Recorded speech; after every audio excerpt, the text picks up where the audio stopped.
Good evening. I call to order the regular meeting of the Show Low Planning and Zoning Commission for Tuesday, October 13th, 2020. Our roll call shows that all commissioners are present with us this evening.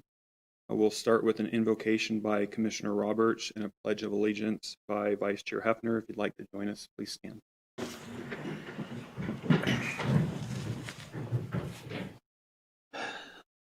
Our kind and gracious Heavenly Father, we ask Thee to bless us as we perform our functions tonight, that we can be guided in the spirit of love and compassion and try to do our functions, perform our functions to the best of our ability. We thank Thee for this great country that we live in. We're grateful for the opportunities and the freedoms that we have. We ask Thee to bless all who are in attendance tonight, that we'll have a spirit of cooperation and calm, and that we will be able to be civil in all that we do. We ask Thee to be mindful of those who may feel differently than we do, and we ask Thee to bless us that we can put our best foot forward this evening. We ask Thee to continue to bless us with the good health and the freedoms we enjoy, and we ask for these blessings in the name of Jesus Christ. Amen. Amen. Join with the pledge. I pledge allegiance to the flag of the United States of America and to the republic for which it stands, one nation, under God, indivisible, with liberty and justice for all. Thank you.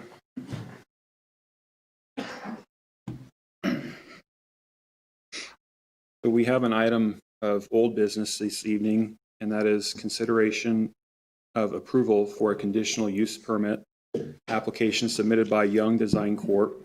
To allow for a 110-foot monopine cell tower on property located at 591 North Clark Road or 3980 West Cooley, that being APN 309-52-027B. Ms. Feckelputter.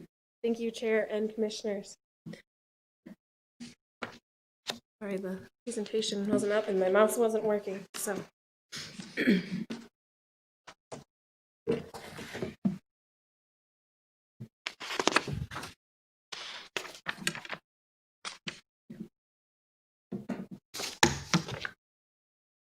All right. Nancy Smith Ferreira of the Young Design Group has submitted a conditional use permit application on behalf of Verizon for a 110-foot monopine tower at 591 North Clark Road, 3980 West Cooley, that being APN 309-52027B.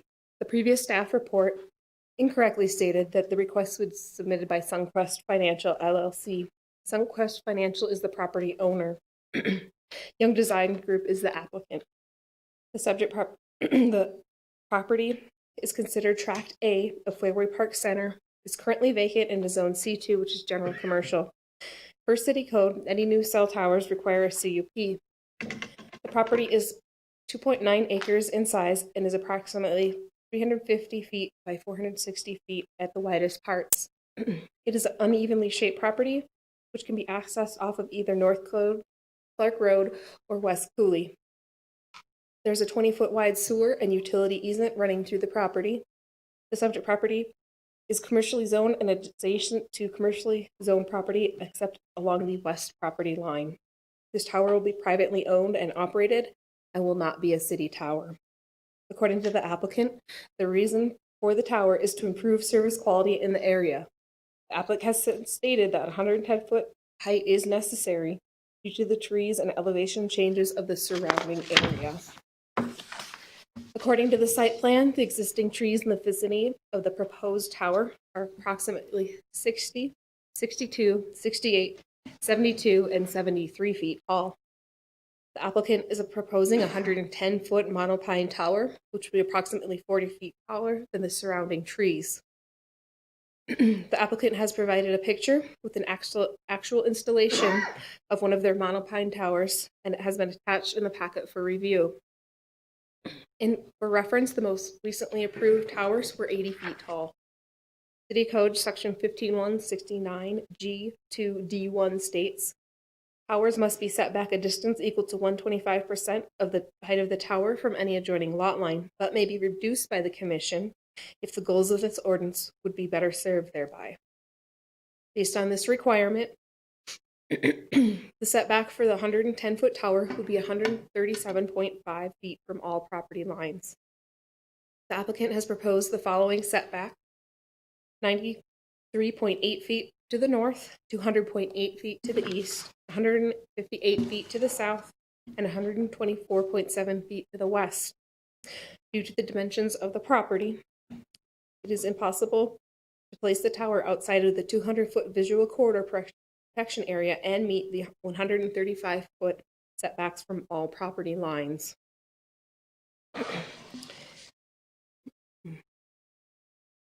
Also, City Code Section 15169 G2E1 states, separation from all residentially zoned properties shall be a minimum of 200 feet, but may be reduced by the commission if the goals of this ordinance would be better served thereby. To meet the 200-foot visual corridor protection area, the tower will only be set back 124.7 feet from the residentially zoned properties to the west of the subject property. Per City Code, the commission may grant an allowance to reduce the fall zone and separation from the residentially zoned property requirements, provided the goals of this ordinance would be better served thereby. Per City Code, Section 15169A, the goals of the ordinance are 1. Protect residential areas and land uses for potential adverse impacts of towers and antennas. 2. Encourage the location of towers in non-residential areas. 3. Minimize the total number of towers throughout the community. 4. Strongly encourage the joint use of new and existing tower sites as a primary option rather than the construction of additional single-use towers. 5. Encourage users of towers and antennas to configure them in a way that minimizes the adverse visual impact of the tower's antennas through careful design, sighting, landscape screening, and innovative camouflaging techniques. 6. Consider the public health and safety of communication towers. 7. Avoid potential damage to adjacent properties from tower failure through engineering and careful sighting of tower structures. And 8. Protect airport approach corridors. The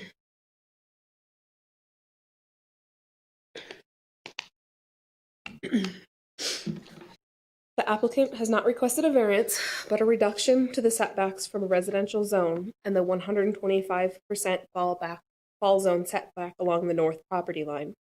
This request is permitted by City Code and is not a variance. Only the Board of Adjustment can approve variances to City Code. The applicant has requested that the Planning and Zoning Commission allow a 75.3-foot reduction to the 200-foot setback from a residential zone, which would be 124.7 feet. The applicant is also requesting a 43.7-foot reduction of the 137.5-foot setback to the north property line, which would be 93.8 feet.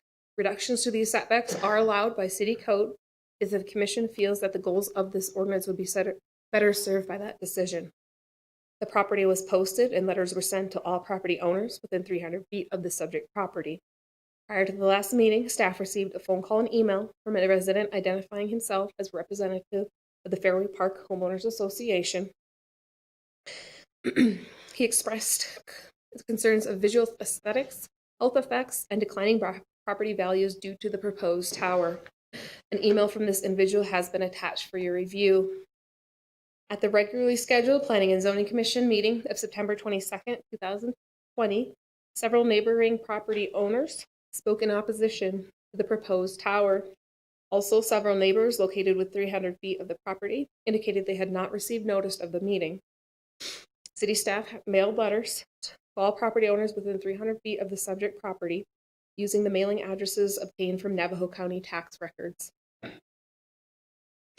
In addition, Public notice signs were posted on the subject property off of both West Cooley and North Clark Road, section 15-1, 33F, regarding notification requirements state, notice of the nature of the conditional use permit application and date of the meeting at which it will be considered shall be posted on the property and shall be mailed to the owners of all real property within 300 feet of the property for which the application is made at least 10 days prior to the meeting.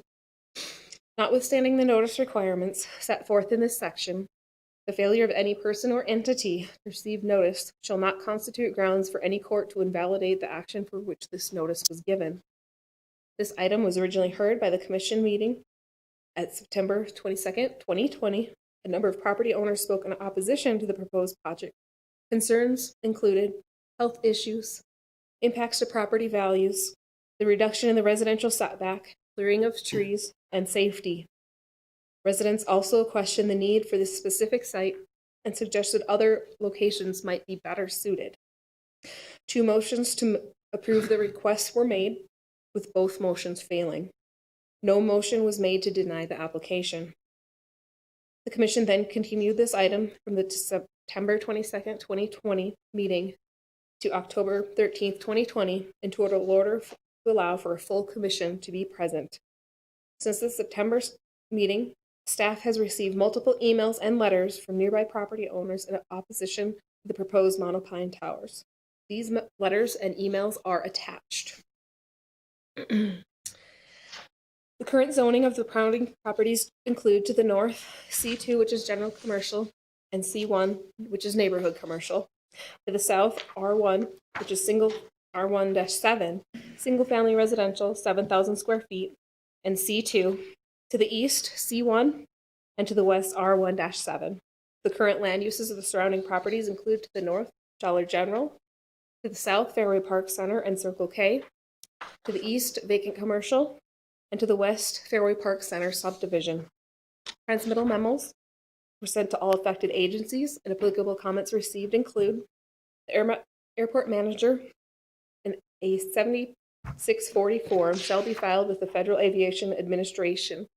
The FAA has issued a determination of no hazard to air navigation, therefore, lighting is not necessary. The building official, the monopole cell tower, requires a building permit and shall meet all codes, including footings and wind loads. Public Works has requested a maintenance plan for the tower to be submitted to the Public Works Department. The property was posted and letters were sent to all property owners within 300 feet of the subject property. Staff has received phone calls and emails from area residents in opposition to the proposed monopine towers. All these letters and emails are attached for your review. After reviewing the zoning ordinance, standards for review, findings of fact, discussions with the applicant and the public, the Planning and Zoning Commission may approve conditional use permit 602-04-232 submitted by Young Design Group on behalf of Verizon Wireless to allow for a 110-foot monopine cell tower located at 591 North Clark Road and 3980 West Cooley, that being APN 309-52027, subject to the following conditions. 1, all development shall comply with all applicable federal, state, and local requirements, including Federal Communications Commission, FCC, Federal Aviation Administration, FAA, and building permit requirements.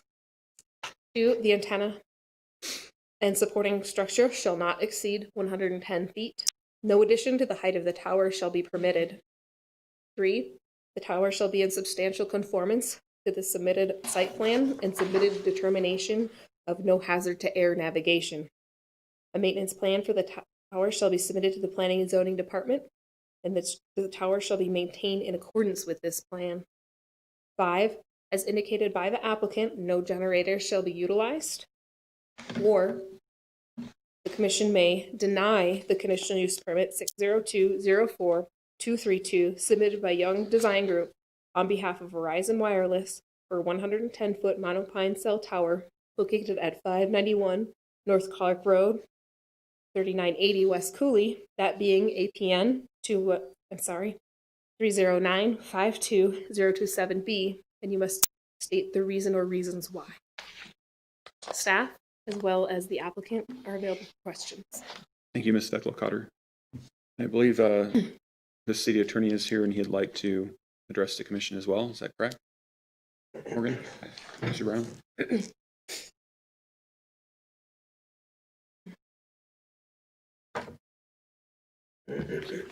So members of the commission, after the last hearing, we received several emails and different communications that indicated that perhaps the city or the Planning and Zoning Commission had violated the Roberts Rules of Order. And I just wanted to be clear on some things here tonight. So as we proceed forward here tonight, we're operating within the guidelines and the statutes and the rules that are set forth.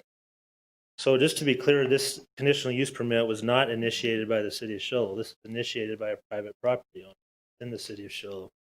There's been some reference in the paper and other places that the city initiated this. And I just want to make that clear that a private property owner initiated it and they can go through the process just like anyone can. And there was some reference to that after the meeting that because there was 2 motions made to approve the conditional use permit, which both those motions failed, that somehow that violated Robert's Rules of Order.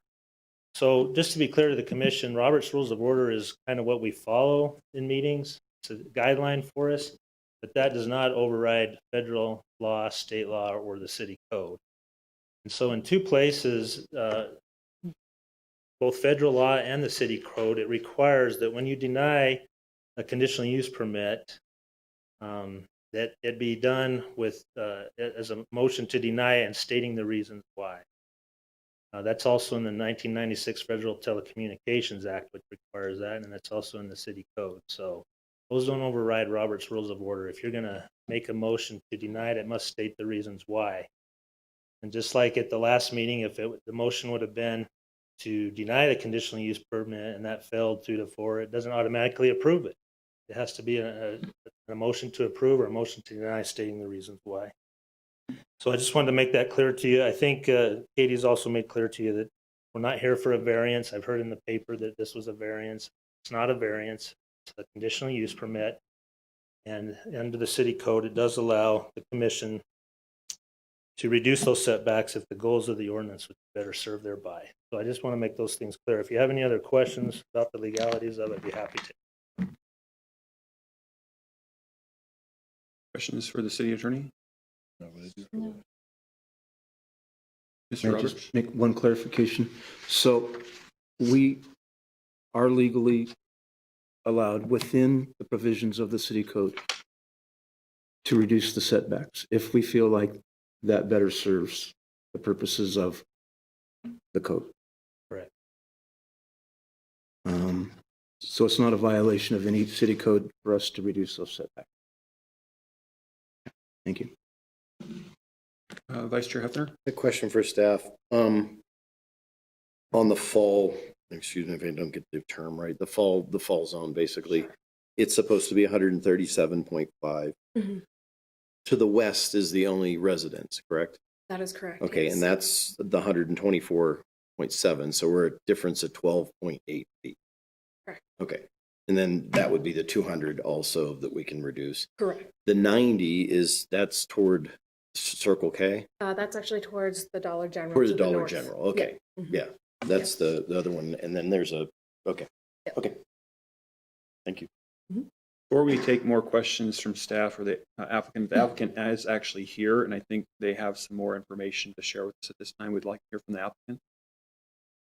Would the applicant please come forward and share any additional information or clarification that you have for us? I've got Trey Dodson here. He is the RF engineer with Verizon Wireless, and then myself, Nancy Guerrera. There were a few things I wanted to point out. I submitted an additional information packet that you all received, and part of my research was on how this site helps not just the surrounding community, but it also helps the first responders. According to the police and fire services that I spoke with, mobile data terminals use wireless capacity for dispatching call data, intelligence gathering, vehicular collisions, comment updates, dispatching calls, routing to calls, pulling up building plans, locations of fire hydrants, standpipes, and more. They are also used with the cars that automatically use the what's that called? OnStar, calling 911 services from your car. So I wanted to make that known because I don't think that people realize just how much this does help in other ways. It's not just for visitors to the city. It's not just to improve services in the community, improve services for first responders as well. And one of the commissioners had mentioned at the last hearing about the Rodeo Chedesky fire and the effects that had on people being able to call 911. Many of those people did not have a cell phone tower nearby, did not have landlines available because the fire had burned them down. Had they had those things, they could have saved homes, could have saved a lot of other things. So this is really for the safety of the community as much as it is helping the community with communications and data service. So I wanted to point that out. He has additional information and discuss. You need the phone. You want to go through No.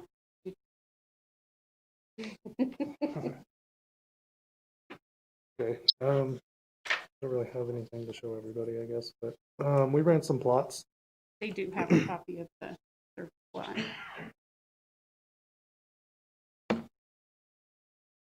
So which one do you have? Okay.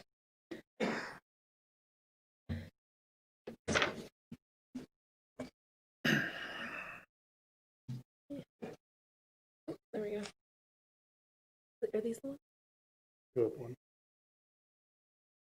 There you go. So here's a plot we ran showing existing coverage. You'll see the blue rated at neg 105 dBm. That is for open field outdoor coverage. You're just outside on your cell phone. Your yellow is your in-car coverage, driving down the road. Red is in-building penetration. As you can see, I guess along where the proposed site is, we're looking at mainly outdoor type coverage with a lot of area surrounding where there is no coverage at all. With the proposed site shown here, you can see an impact of greater in-building coverage, in-car coverage, and overall outdoor open range coverage to the community.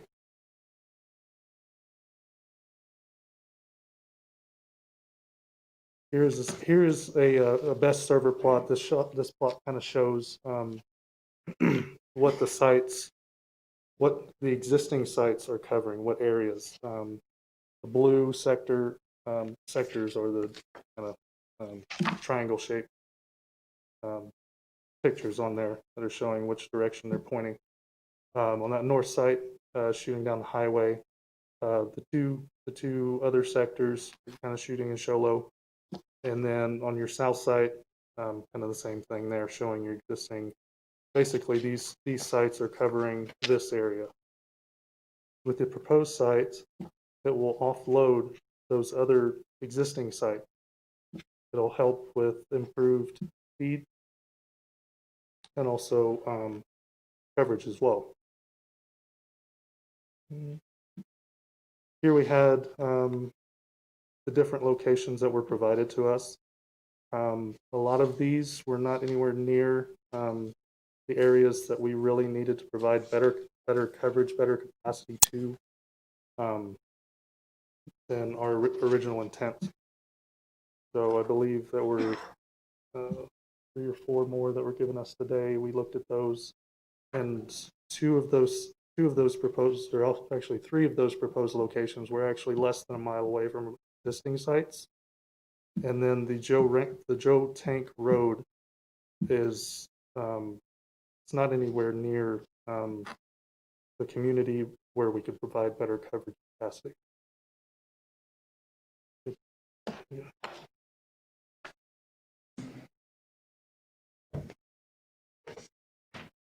I wanted to reiterate just a couple other things. We designed this tower to try to hide it as well as possible within those trees. As a tree, putting antenna socks and painting those antennas so that it all blends in. A picture was requested that I sent in as well of an existing one that has been built. I believe you all have that in your packet as well. We did this, let me see.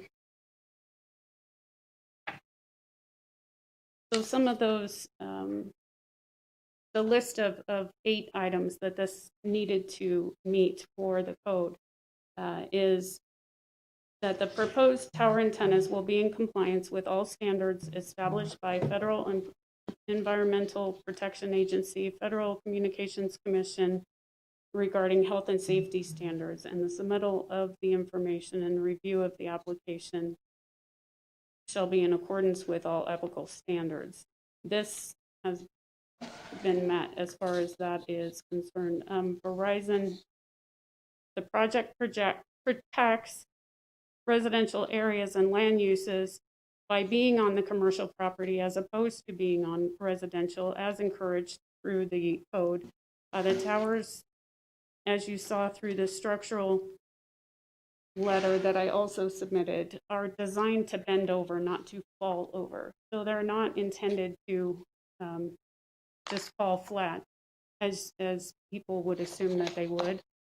They're designed to actually bend over so that they don't affect the surrounding property. The other part is it will be fenced off and it will be locked so that the public cannot access it or the equipment. And as she read previously, there's no lighting required by the FAA because it has been cleared by them. We're minimizing the total number of towers required by designing it to be co-locatable. So we carefully thought about this site to try to meet each and every one of these stipulations. The monopine design, as you know, was used to blend it in so it's less visible by the public. And I just said that, sorry.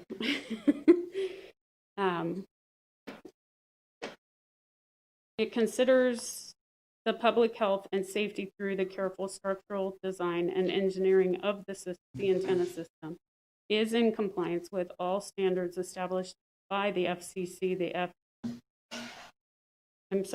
Environmental Protection Agency and such. It's designed to avoid potential damage to adjacent properties from tower failure through that careful engineering as cited through that structural letter, and it protects the airport approach corridors as well because it has been cleared through the FAA. So I know that when I do these sites, I really try to take every opportunity to discuss the site with the jurisdiction to try to meet every code that we can.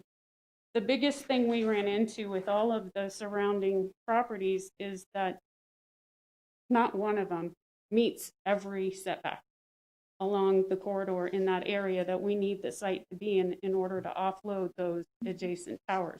If you get too close to one tower, it negates the signal and then disrupts the existing tower signal. So we can't go too far north, too far south. And correct me if I'm wrong on that, but that's my understanding as far as that goes. So I think that's all the additional information you had previously asked a lot of questions. I don't know if you have any others that you might want answers to. Yeah, thank you. Are there any questions for the applicant as she's up here? Commissioner Adams?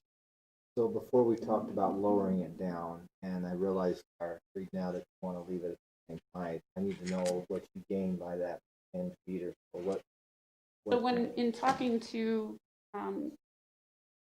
the RF engineers on this site, with the trees, like the tallest ones right now being 73 and some of the adjacent properties having 80 footers, if we have the antenna set at a center line of 95 feet. the actual steel of the tower is 100 feet. And then there's 10 feet of pine branches above that, making it the 110.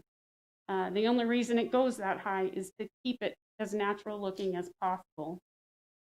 If they go any lower, I don't know if you read through that whole packet that I submitted, but they tried 80 feet, 85 feet, 90, 95 feet, and they found disruption until they hit the 95-foot level, which is why they requested to keep the tower at the height that it's proposed. Thank you. Other questions, Commissioner Roberts? Yeah, I just have one. Have you guys researched traffic counts on the highway in front of that to find out how the number of people that potentially might be affected if the cell tower is not built, or if it is? I do not have traffic count numbers. I do not. Thank you. Do you have numbers of, how do I say it, tower engagements or tower usage during peak? Number of connections, anything like that? Their systems tell them when it's running well, when it's not running well, and when those sectors are basically failing based on the number of users. How many are there at that time? I'm not sure they have full. Okay, and how close are you getting to failures? Are you having failures or? We're getting on, I know, two sectors on the clubs, the site that we're closest to right now. One of them's due for modification improvement, and add some barriers to it. And then the one to the north, the Shohai site, we have a sector that's pretty much failing at this point, and we try to fix it before it gets really bad. And that's because of the number of users on it, correct? Okay. Commissioner Wilson? You provided some pictures of the tower. And I have this one. I don't know if you have that one. It's got red Right on your screen. red lines on it. I don't know who's doing it. Can you Well, I know see we them? have that one right there, but then there's these other ones. I don't know if somebody can go back to this one. But the one So is that right there, that picture that's on that screen, is that the actual tower that's in place? Or is that the proposed? That one is a similar one that was done in another city, but But that's an actual tower. yes. That's what I was asking. So Yeah, that's, they just superimposed the tower into it. There was the one that the other picture that you have that is the site also that were built, so you can see that you're not getting a Charlie Brown Christmas tree. You're getting at the first glance, I have to say it did not look like a cell tower. And had I not been told that, I don't know that I would have known that it was a cell tower. So that is the goal. I think that was the only question. Oh, I take that back. I'm sorry. I apologize. That tower, how long has that been in place, or towers like these? Do you have several of these in place, or have you ever had any legal claims about health issues or anything? Okay. Thank you for that question. Any other questions for the applicant? For staff. For staff? Okay, I don't see any more questions for the applicant, so we'll see if there's any questions for staff. Vice Chair Hefner. So it's C2, as I understand it. And if somebody wanted to come in and put a building in, and just for the sake of just having like an auto zone or something, could they come in and clear the lot of the trees and build a building? Vice Chair Hefner, the property is zoned C2. That is correct. That is our general commercial zoning district. Essentially, as you drive down Busta Clubs, White Mountain Road, what you see there, it would be consistent with the C2 zoning. It would be possible for somebody to come in and develop that property consistent with the C2 zoning standards. Zoning standards do allow for cutting trees, building buildings, putting in parking lots. It would allow for the placement of fences.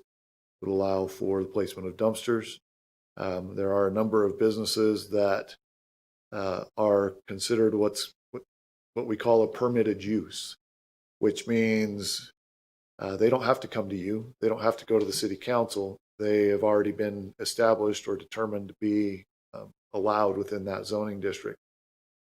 There's about 4 pages of number 12 font that outline those. So there's quite a few that are allowed under that permitted use status. There are some of them that I pulled out.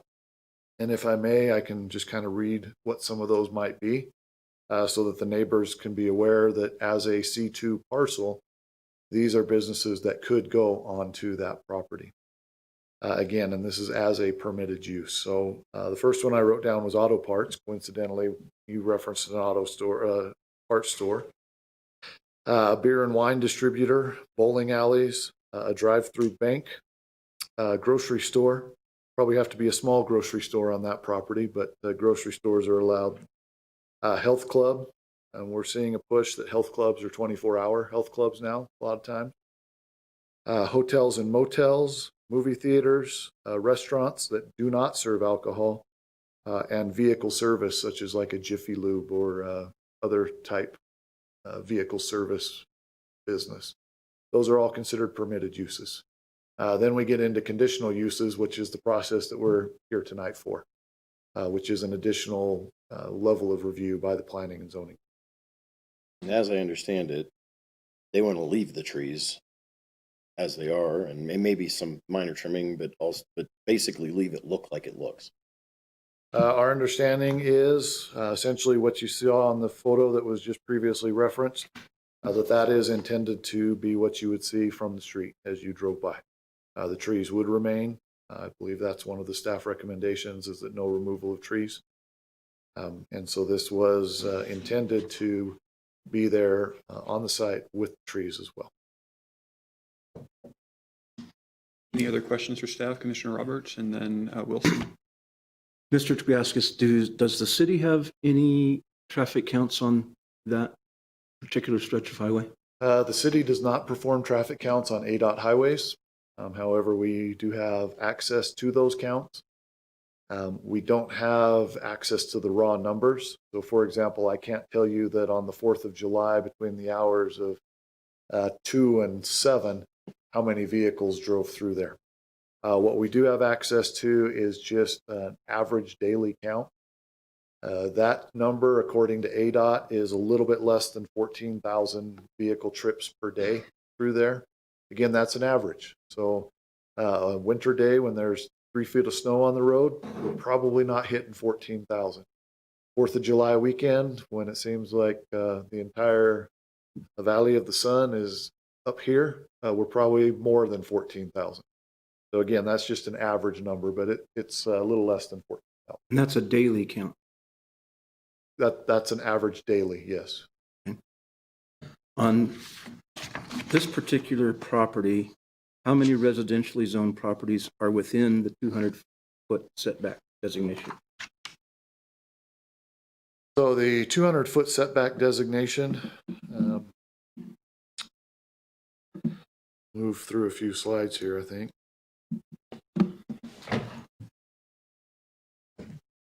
Take me a second.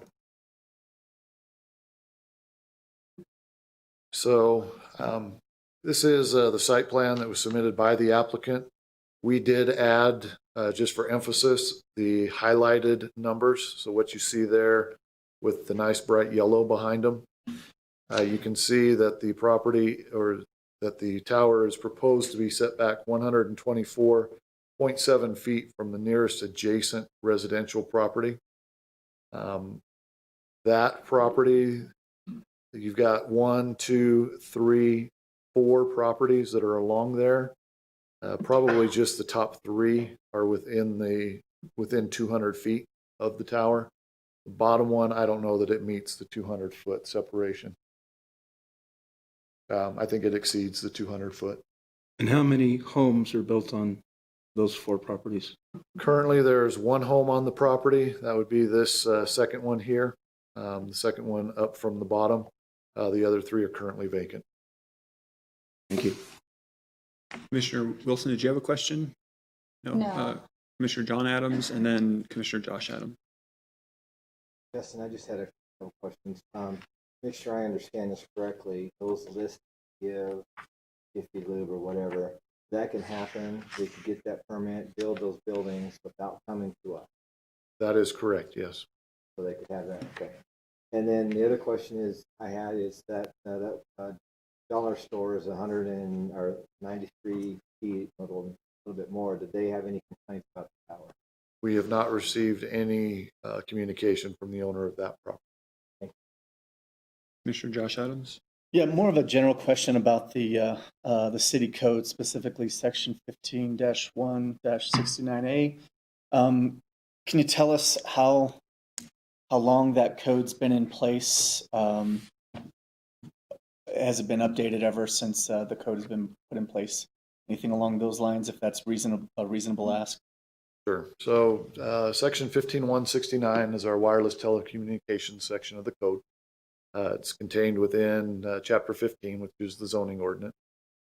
Section 15-169 was put into city code, I'm going to say approximately 20 years ago or so. Before that, if you would have looked for cell towers and what the requirements are, you may have found about 3 sentences out of 180 pages or so. It has not been updated since that time period. Basically, what we're looking at is some things that, or a code that has been in place for approximately 20 years. I may be a little off. I'm not, it wouldn't be longer than 20 years. It may be a few years less than that, but it's probably around 20. Okay. And is it at the city's discretion whether those codes get reviewed or updated or anything along those lines? So city code gets reviewed and updated, for a number of reasons. Number one, obviously if federal or state law changes and we're in conflict with that, we need to change our code. There are other times when either staff or the city council, or in the case of chapter 15, which is the zoning ordinance, the Planning and Zoning Commission can initiate changes to the city code to do updates, to do revisions, that type of thing. Not necessarily because it's mandated by a change in statutes, but perhaps it's just a change in technology or, any number of things could happen that would cause us to go say, we need to take a look at that. As an example, we did not allow for guest houses or guest units on single-family residential property because we consider that to be an additional residential use. We had an individual who came and said, I want to build an attached apartment so my mother, who's, advanced in age, can live with us. We can keep an eye on her, but she still has a little bit of independence. And we actually, through staff, we initiated the code change so that that is now a possibility for families and individuals. They now can have a mother-in-law's quarters so that, mom or somebody else can move in. So that would be an example of a change to the code. Okay, thank you. Commissioner Wilson? I did, I'm sorry. So we had this separate, when we came in, we had this separate little packet, and it has 3 letters in it that are dated August 30th. And if you can maybe clear this up, all 3 letters are the exact same with 3 different signatures. Is that one property and 3 owners? Yes, so what the commission received tonight, that's being referenced by Commissioner Wilson, we did receive some additional communication after the packets were prepared and sent out. Included in that is 3 letters that basically are the same letter, with each letter being signed by a separate individual, but they are all from the same property. Okay. So it looks like husband and wife, and then I'm not sure the relationship of the 3rd individual, but they all reference the same piece of property. Okay, thank you. Any other questions from commissioners for staff or potentially the applicant? Thank you, Director Taraskis. So in just a second, I'll open up for comments from the public. Before I do, I'd like to make a couple of requests from those in the audience tonight to help us kind of run an orderly and efficient meeting. And that would be that we'd ask you to refrain from any commenting from your seats. If you do have something that you'd like to address with the commission, please raise your hand and I'll recognize you can come forward and state your name and address for the record. And if you could also refrain from any type of clapping during the meeting as well, we would appreciate that. And again, going into this and opening this up to the public, I think the commissioners well aware of a number of things that are of concern for the members in that neighborhood. Things related to reduced property values potentially, the fall zone, the setback, potential health effects, the clearance of trees has been mentioned, safety, the visual aspects and things of that nature. So we were well aware of the concerns from the neighborhood. In relation to that, we heard a lot of comments last week. So at this point, I'd like to invite members of the public to come forward. If you have any concerns that we haven't heard, if you'd please come forward. If there's a number of you, I can kind of call on you to come up and then state your name and address for the record. Sir, there in the middle, would you please come forward and state your name and address for the record, please.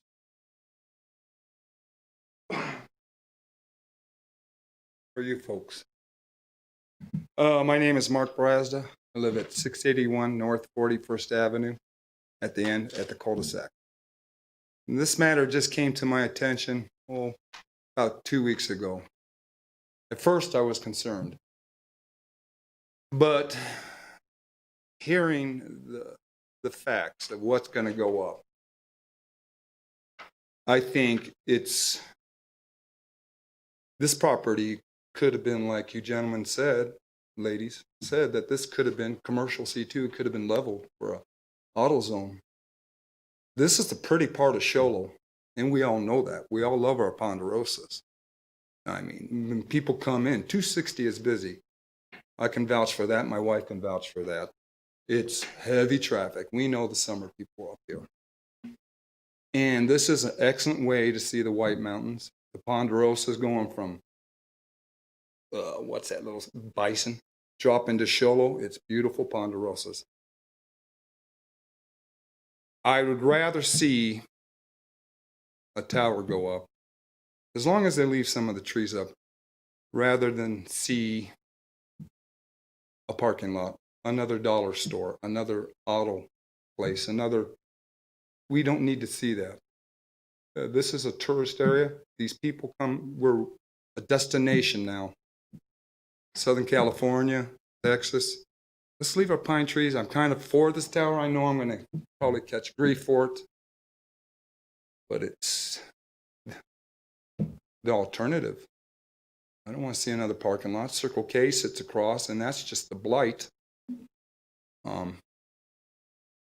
dollar store, that's become consumed with business, and I don't have a problem with that. But I'm for the tower. I see the pros and cons, and leave the trees. One little tower, it's camouflaged, so I think it'll be okay. That's all I got to say. Thank you for your comments, sir. I appreciate that. And would you please come forward and state your name and address for the record, please? Yeah, thank you. My name is Kevin Lowry. I live at 680 North 43rd Drive. If I may, I'm pleased to present 44 signatures that we received from people who in our neighborhood that do not want the cell phone tower. May I share this?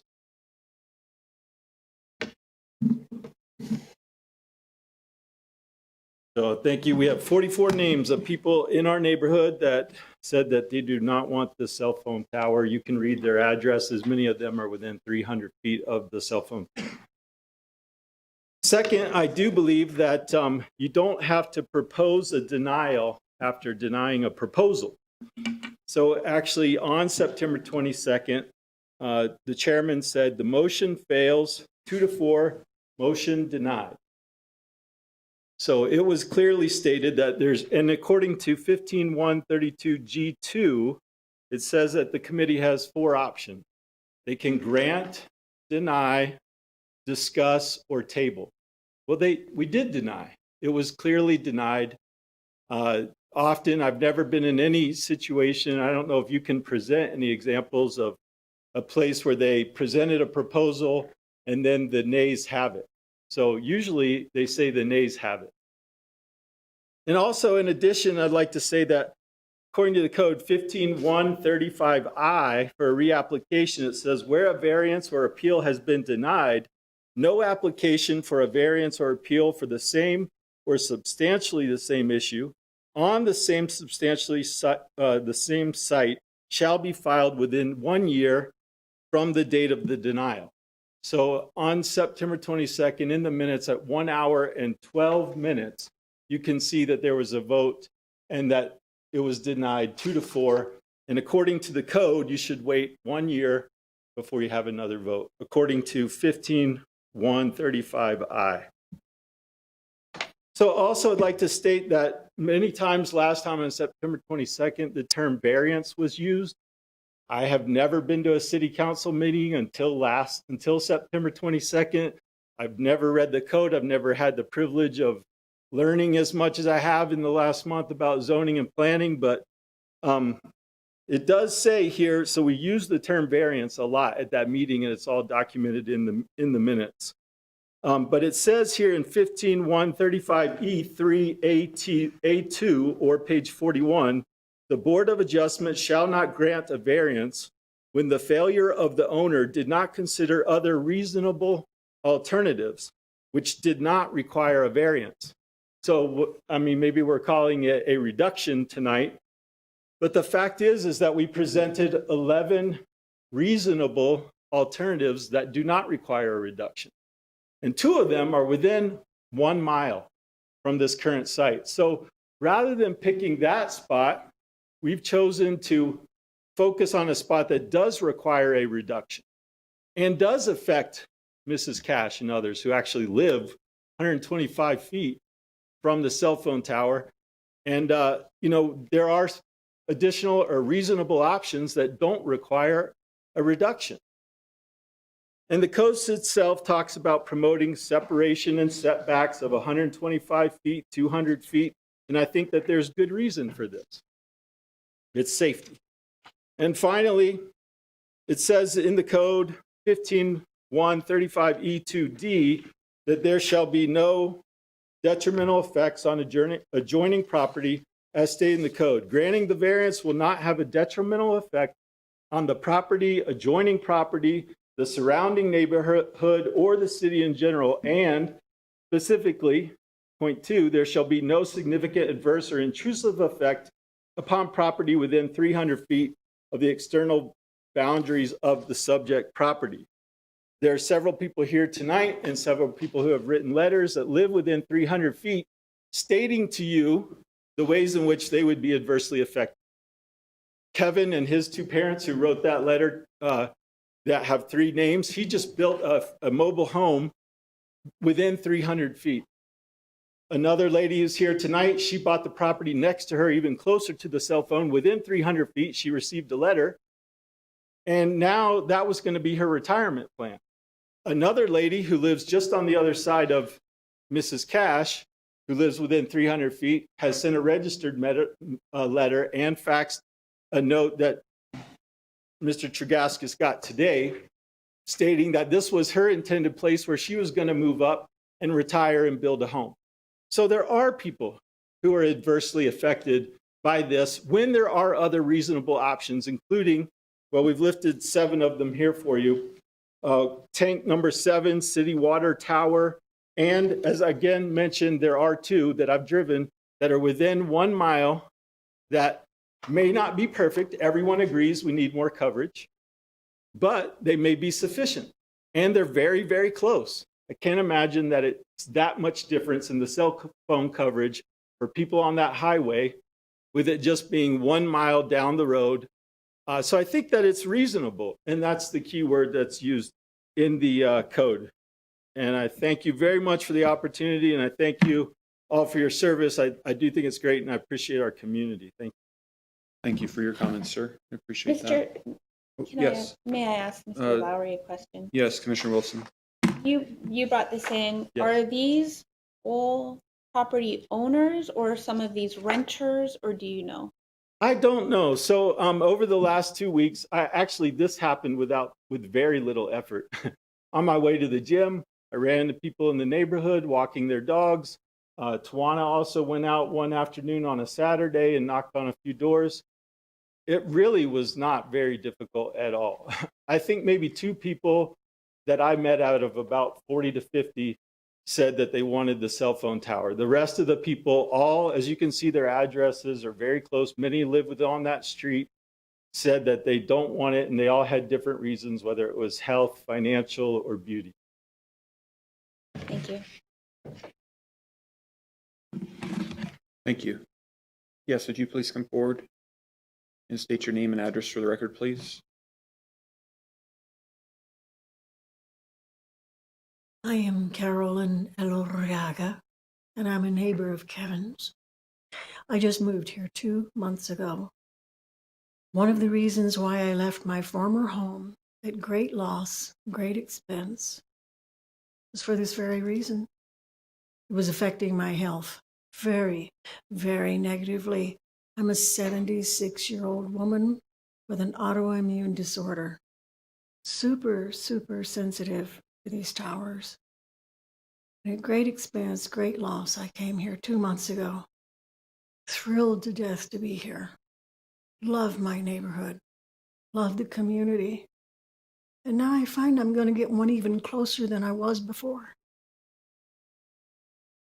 I cannot afford to move again. I'm 76 years old on Social Security. I cannot do this again. I cannot leave.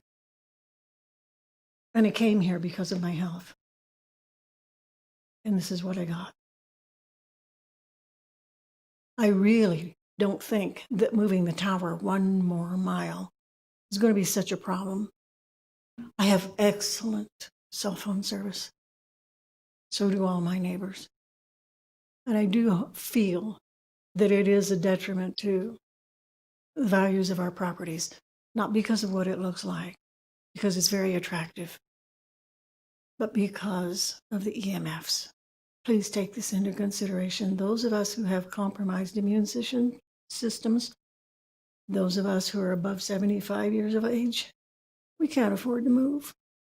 Please consider us. Thank you. Thank you for your comments, ma'am.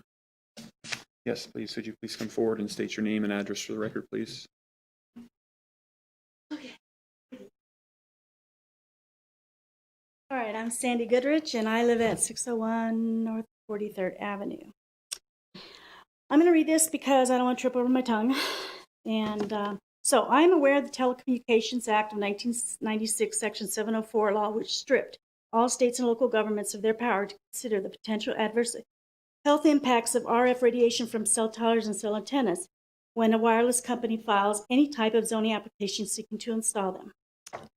I'm also aware that the FCC, Federal Communications Commission, exempts from registration requirements all towers under 200 feet. This means that the SEC doesn't even know where the cell towers are, much less what levels of RF radiation they are emitting. We do have the right to oppose cell tower applications under the First Amendment to the United States Constitution, which guarantees our right to petition government for the redress of grievances. In exercising such states and federal rights, we have the right to fight against sustaining a loss to the value of our property as a result of the installation of a cell tower in close proximity to our property. This information is from the law offices of Campanelli and Associates, PC. I went on the FCC's Federal Commission site to see if this applicant had filed an EA report, an environmental assessment report. I saw 3 for Arizona, 1 for AT&T Scottsdale, 1 for Sunstate Towers Tucson, and 1 for Taurus Technology West Sedona. I did not see 1 for this applicant. According to the FCC, there is I get a little nervous. According to the FFC, if there is an alleged concern of a significant human impact on the quality of human environment or about the Commission's environmental notification process, 47 CFR Section 17.4C, then we can submit a report to the tower comments at fcc.gov to activate an assessment of the situation. Even when the conditions of the EA do not apply, the public can request and the FCC can order an environmental review. Listed on the website of the Law Office of Compelling Associates, PC, the question of does the installation of a cell tower reduce values of nearby properties? And I know we said this last time, but I'm going to bring it up again. The answer is yes. There are 3 studies that support this. The bond and use study of 2004 analyzed 9,514 residential homes in 10 suburbs. The study showed reduced house price values by 15% on average. The Bond and Wayne study analyzed 4,283 home sales in 4 suburbs between 1984 and 2002. Here, home prices were reduced by 20.7% to 38%. The Bond and Beamish study surveyed people who lived within 100 feet of a tower. 38% that they reduced the price by more than 20%, and then another 38% said they would reduce the price by 10 to 19%. Knowing what I know with a master's degree in science, I would never, ever buy a home near a cell tower, and I didn't when I bought my home in March of this year. We can also request a NEPA review, National Educated Environment Policy Act. On August 9, 2019, the U.S. Court of Appeals for the District of Columbia struck down the FCC's elimination of review under NEPA. A federal judge ruled that a NEPA analysis can be mandated to provide proof of exemption, which includes impacts on the human environment, before a cell tower placement. In this case, they looked at a 5G small tower or macro towers, and I looked it up. It does include other new cell towers. Per the information on the FCC side, as a result, companies wishing to construct new small cell wireless facilities must complete an environment assessment or certify the proposed facility is categorically excluded from review.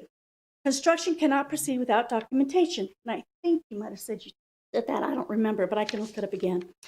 If there is no NEPA evaluation, a city can delay or deny a cell tower. The public can instigate the NEPA process. Pending applications are incomplete unless there's proof of a NEPA compliance. In one case, the cell tower, which was 75% construction complete, was found not to meet the requirements and was therefore torn down. We said a prayer at the beginning of this session. What would Jesus do? This applicant stated they will potentially lease other carriers making big money off this Show Low tower at the expense of Show Low residents if this is built at this site. I'm not against a cell tower. I use technology all the time.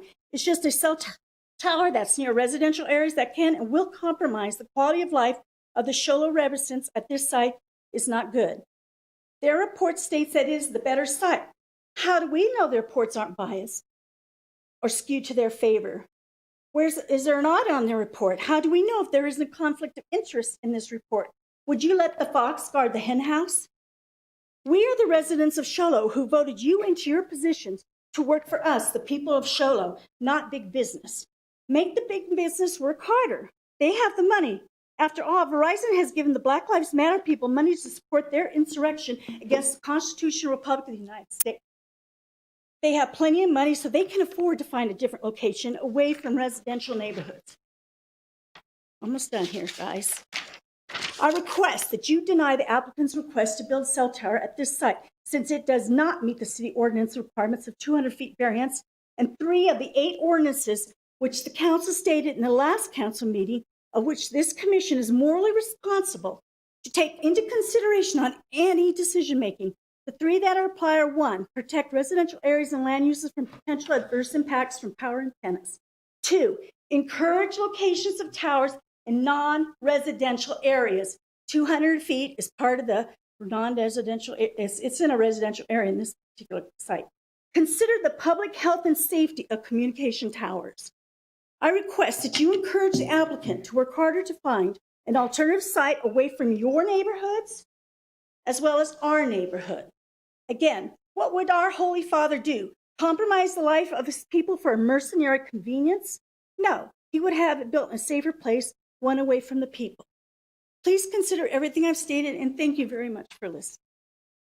Thank you for your Thank you. comments. Would anyone else like to address the commission? Sir, would you please come forward and state your name and address for the record, please?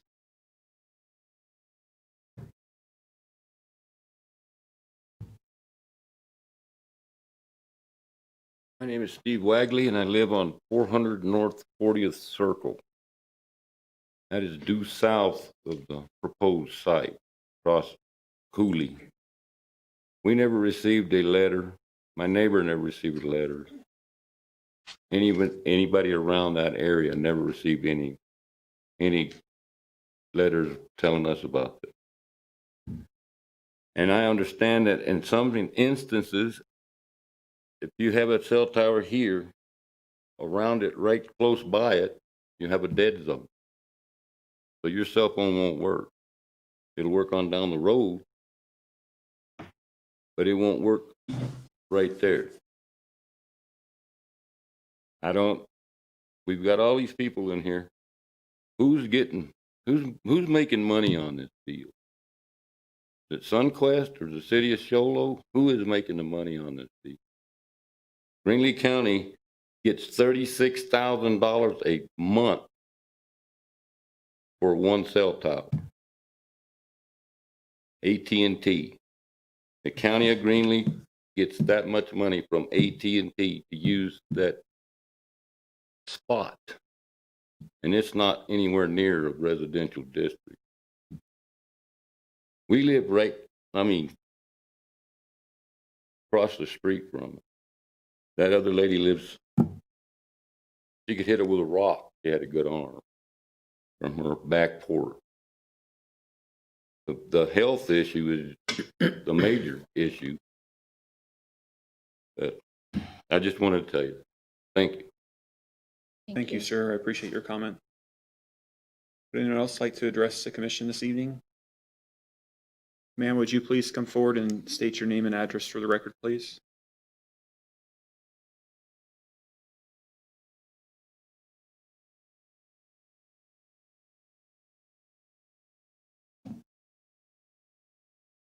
My name is Lynette Bihar, and I live at 2300 North Cottage Trail, and that's in the Bison Ridge area, which is near, just like about a mile from the Dollar General we're talking about.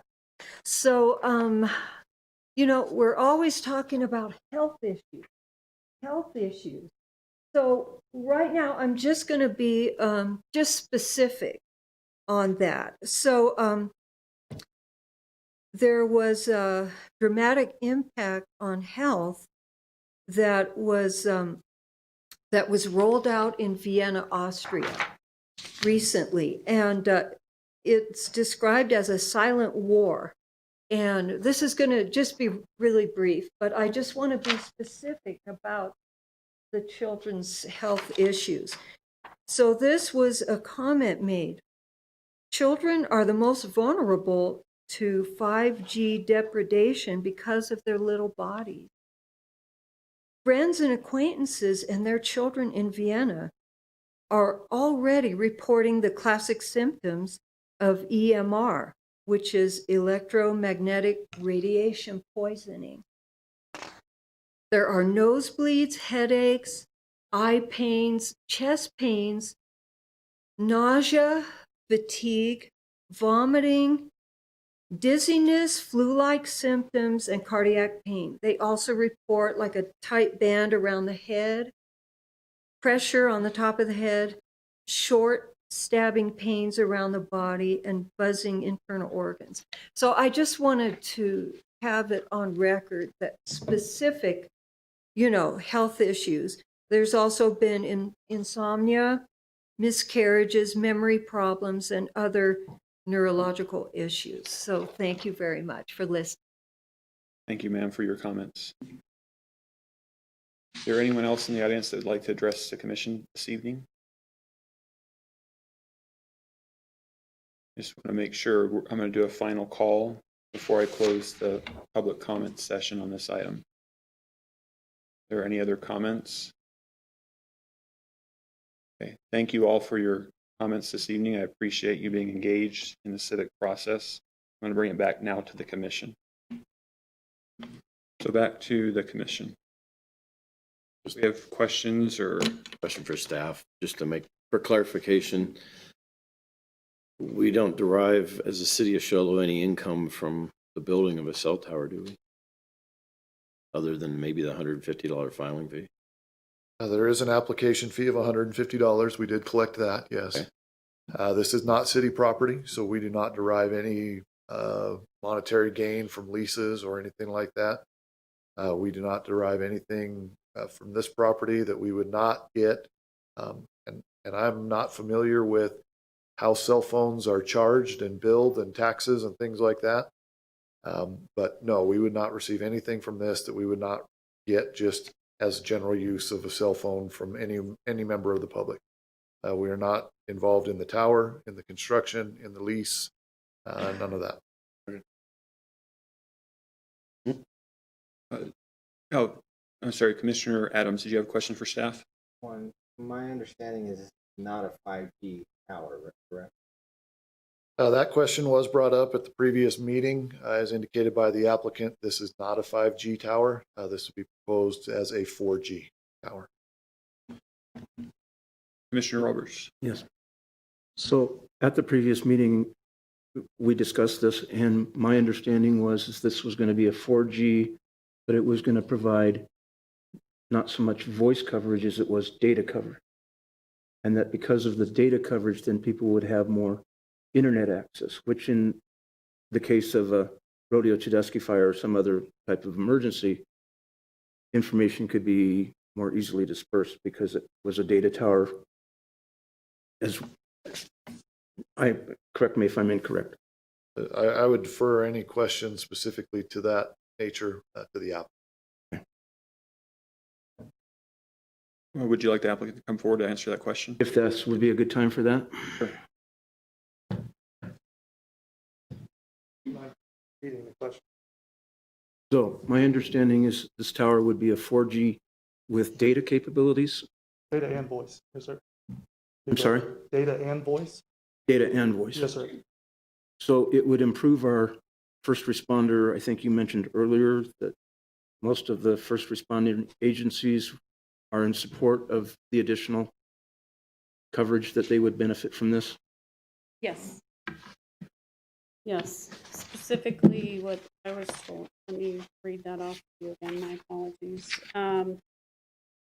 They use it for dispatching, for call data intelligence gathering, vehicle collisions, comment updates, routing calls, pulling up building plans, location of fire hydrants, standpipes, and more. And which agencies, are there specific agencies that you? That was fire and police combined. Since you're up, is there such a thing as a drop off around a tower of coverage? Okay. Any other questions for the applicant or staff? I don't think so. Thank you again for coming up and answering our questions.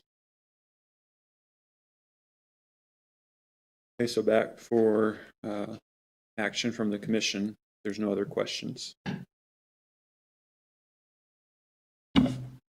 Chairman, I have a comment. I look at this, the site is in a proper location according to their engineers. The concern I have is we are not, there's three ordinances or three setbacks that we're dealing with. And two of them right now, we're looking at reducing those, which in my opinion affects the safety and the lifestyle of the residents that live next door. Where the third one, the visual corridor, the first item they said, it's supposed to protect the resident. The way I look at it, if the setback, the visual setback was reduced, it would increase the commercial setback, or increase it to 200, increase the fall. This is a 24/7 experience for the residents that live by the tower versus the visual impact that has on Clark Road. If a car is traveling 45 miles an hour, that's 66 feet per second. The frontage of that property is 350 feet. He has 5 seconds to look at that versus a 24/7, which the residents live. So the site, it has to be based off the numbers. It's the variances, the setbacks that need to be adjusted, and it's not the two residential ones, but it's the site, the visual one, the 200 foot, that needs to be adjusted, in my opinion. Thank you, Commissioner Best. As far as I understood, we cannot change No, we can't, but there is a The visual process. Setback, but we can change the other two. Right. And I think those two, those were set, like he was saying, about 20 years in that range ago, before different building procedures were put in place, before different understandings of how many cell towers we were going to, think back 20 years ago. There weren't iPhones, there wasn't data plans, there were analog towers. Exactly. So the differences then were based upon the understandings or misunderstandings of what was going on with towers. We're 12 feet over on the one property and less on all the other ones as it goes by that. The 200-foot, I understand that one, but I think that's something, I think last time it was brought up that, that they set, they had the foresight to set these setbacks. But they also had the foresight to say you can change these setbacks, knowing that in the future, other things might come into play, and we're at a point where we're probably going to have to address this at a different level moving forward, where we need to probably have a discussion because we're going to have more towers, and they're going to be in places where we wouldn't have normally considered them. But if you look at how many towers are in the United States that are really in residential areas, especially in urban areas, you don't get the adverse effects out of them. There's no study that supports that. So understand wanting to be out. We live here because we want to be in open areas. We want to be away from everything. But we have to coexist at some level and be safe. And the one thing that I saw online when somebody was talking about was a gentleman posted up that he had a pacemaker. He lives within the area that's affected, but would be affected, get better coverage. He's got a pacemaker that he has to stay at home on Wi-Fi for it to get, because it won't work with any cell carrier up here. So there's health benefits on both sides of it. But, like she was saying with the EMS and things like that. So it's, yeah. Commissioner John Adams. I live next to our commercial building. And I say this in all honesty, I would love to have a cell phone tower sit at the building that I get to look at every day. Thankfully, the trees are starting to come in a little bit. And then you got to stop and wonder what is best for Cholo. Not really, what we think or what we want personally. It's what best for our infrastructure for Cholo. How we want to grow in the future. We want people want to come up here and enjoy and see things on their phone about maps of places to go, or a fire that may be coming that they can get out town. I think it's an important part of the growth of Cholo is to have good infrastructure, and this is part of that, I believe. Thank you. Any other comments, Commissioner Wilson, and then Roberts? Yeah, I think it's important to make this correction because I know that during our last meeting, some things had been misconstrued in the paper and stuff, but Mr. Lowry, I had presented some things, and while I appreciate all the work you did on looking at what was said, there was something that was in that may have been correct, but was what you stated was the motion fails 2-4, motion denied. And that was the first motion that happened when we voted. However, what you didn't have in this is that Mr. Tregaskis said at that point that the motion had not been approved, but it had not yet been denied. So I think that's kind of important that correction, because we have the minutes here on that, and I think that's important to let the people know too, that it may have been said motion denied, but it was corrected by Mr. Tregaskis immediately after that, saying that it had not yet been denied. And I just thought that was important. Right. Commissioner Roberts. Not to discount anybody's personal experiences as far as health issues, and recognizing that a good number of the Fairway Park residents are older generation and maybe more susceptible to some health issues. When we had the similar situation come up on a previous cell tower, the health and the RF frequencies came up, and I did a little bit of research, and it's very controversial. You'll find people on both sides of the fence that are strong advocates for one way or the other.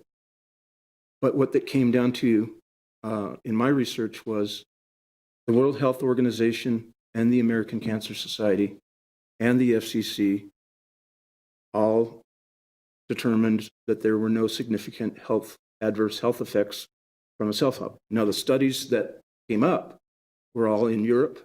They were more anecdotal, and they were a little bit older. So I can't say that they were wrong. I can only say that you do have differences of opinion on both sides of the fence.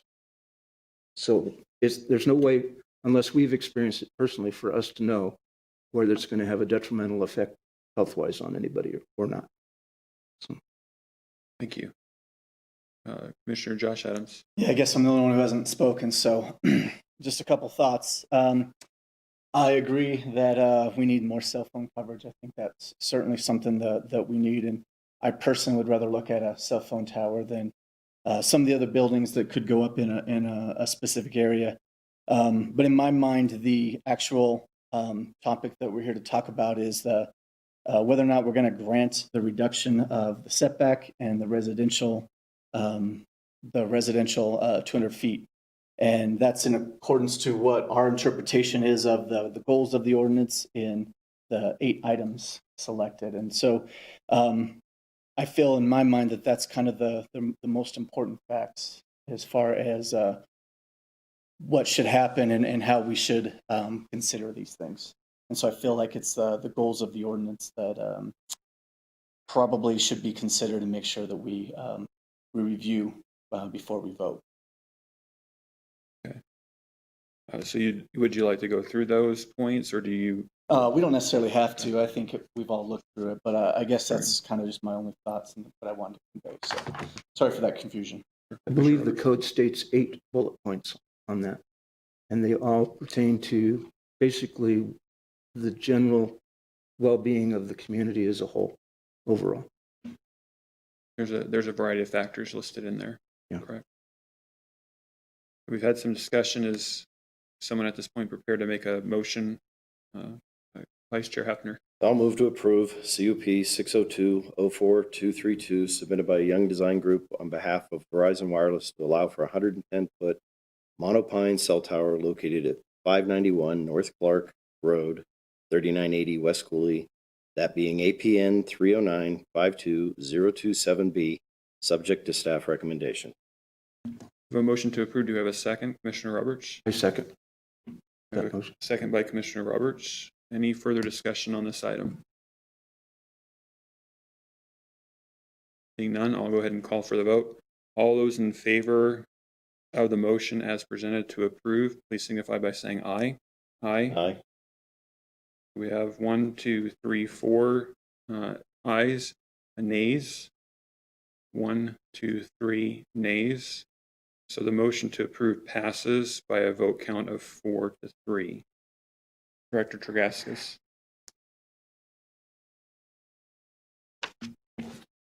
2 items of business. First, it would assist our minute taker if we could state the 4 individuals who were in favor and the 3 who were against, so that she can make sure that she gets that properly in the minutes.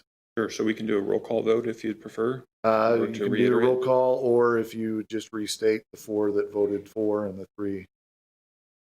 So the yay votes were Commissioner John Adams, Commissioner Roberts, Vice Chair Hefner, and Chairman Bishop.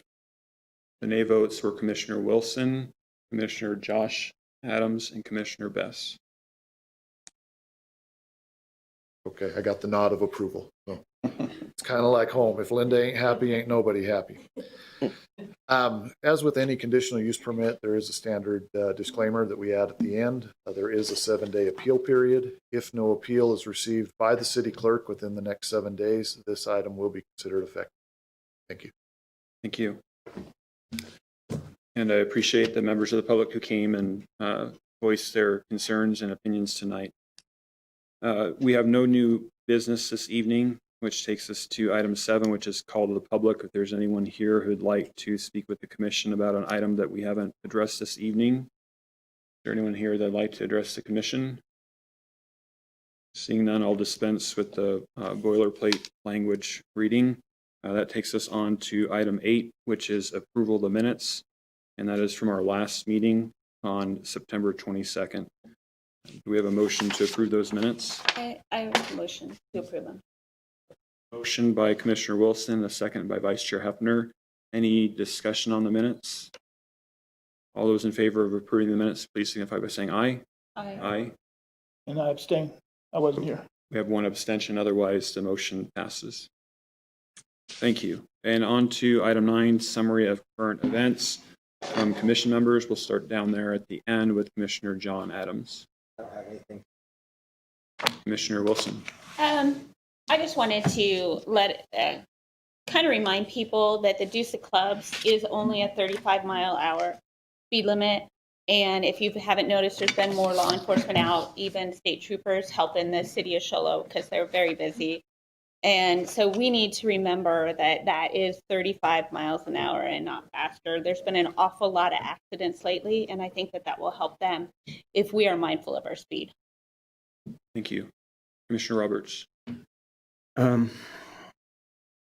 I guess my number one thing that I would like to mention is we have an election coming up, and it's really important that each person, regardless of which direction they want to vote, that they get out and vote, that we be represented individually by the votes that we cast. Thank you. Commissioner Josh Adams. Actually, was going to say the same thing about voting. Please go out and vote. It's super important. Also want to thank all the public for coming out. It's very important that you guys participate in these meetings, and we're glad that you're here. And also want to thank our law enforcement for being here. We're glad that you are here. Glad we didn't need you. Hopefully it was an easy job, and everyone stay safe. Commissioner Best. On mail-in voting, the Navajo County election site has a link where you can register and track your mail-in ballot. It'll tell you when it's received. It'll tell you if it's been processed or approved and then processed. And that's on the Navajo County election webpage. Vice Chair Hefner. I just want to thank everyone for being healthy and continuing our craziness, I guess. And this weekend, actually, Show Low Film Festival. It's not actually in Show Low. It's up in Pine Top with the White Mountain and Entertainment is going on. It brings a lot of filmmakers to the area. It's a really cool thing for our area. If you get a chance, they get screenings. You can go up there and check them out. Thank you. And again, I just want to reiterate, I appreciate the civic engagement in these processes as we had tonight, and to encourage everyone to be safe with the ongoing health issues that we're seeing related to COVID-19 and the possible resurgence of it. Director Tregaskis, did you have something as Planning and Zoning Director? Kind of odd giving my report from this side of the podium, isn't it? Just a reminder, again, has been mentioned a couple times, but voting, it's happening now. People have received their mail-in ballots. Encourage people to take advantage of that. Also at City Hall, we have early voting that is available. Yesterday morning, we had a line out the door with people exercising their right to vote. This afternoon, we had quite a line also, so that's a very popular option. If you have questions about that, we'd encourage you to contact the city offices there at City Hall, phone number 532-4000, and they can answer questions specifically related to that. But certainly encourage people to get to know the candidates, get to know the different propositions that we have, and exercise the right to vote. So that's all I've got. Thank you, Director Tregaskis. And with that, we have no further business this evening. We are adjourned. Thank you.